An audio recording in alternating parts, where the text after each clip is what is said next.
যুদ্ধ বিগ্রহ আর সেনা শাসনের কবলে পড়ে দিনকে দিন দেউলিয়া হতে বসা পাকিস্তানকে এবার সোনায় ভরিয়ে দিলেন সৃষ্টিকর্তা। মুসলিম এই দেশটির পাঞ্জাব অঞ্চলে সন্ধান পাওয়া গেছে সোনার খনি। এদিকে ভারতের শত্রু রাষ্ট্র হিসেবে পরিচিত চীনেও মিলেছে সোনার খনি। নিজ ভূমির মাটি খুঁড়ে খুঁড়ে দিনকে দিন ধনী হয়ে যাবে এ দেশ দুটি, কিন্তু এবার ভারতের কি হবে?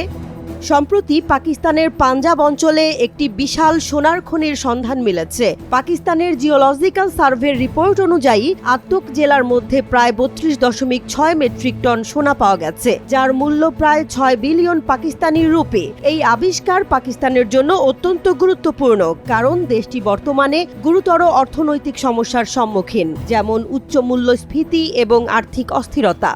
বিশেষজ্ঞরা মনে করছেন সিন্ধু নদীর তীরবর্তী এই সোনা সম্ভবত উত্তরাঞ্চলের পর্বতগুলো থেকে এসেছে। কয়েক মিলিয়ন বছরের প্রাকৃতিক প্রক্রিয়ায় সোনার কণা নদীর পানির সাথে প্রবাহিত হয়ে নদীর তীরের পাশে সঞ্চিত হয়েছে।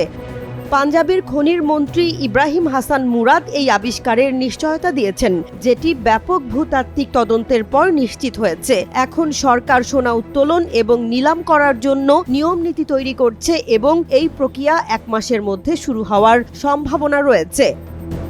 এদিকে গত নভেম্বর মাসে পিংজিয়াং কাউন্টিতে একটি বিশাল সোনার ভান্ডার আবিষ্কার করেছে চীন। এই অঞ্চলে সোনার ভান্ডারের পরিমাণ প্রায় ১,০০০ মেট্রিক টন, যার মূল্য প্রায় ৮৩ বিলিয়ন ইউএস ডলার। ভূতাত্ত্বিকদের মতে ২ কিলোমিটার গভীরতায় ৪০টি সোনার শিরা পাওয়া গেছে।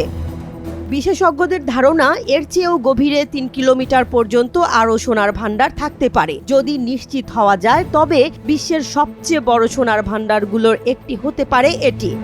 সংশ্লিষ্টরা বলছেন, খনির আবিষ্কার দুটি দেশের অর্থনীতিকে শক্তিশালী করার ক্ষেত্রে গুরুত্বপূর্ণ ভূমিকা রাখবে। সঠিক ব্যবস্থাপনা এবং উত্তোলনের মাধ্যমে দুটি দেশই তাদের আর্থিক স্থিতিশীলতা এবং বৈশ্বিক অর্থনৈতিক প্রভাব বৃদ্ধি করতে পারবে।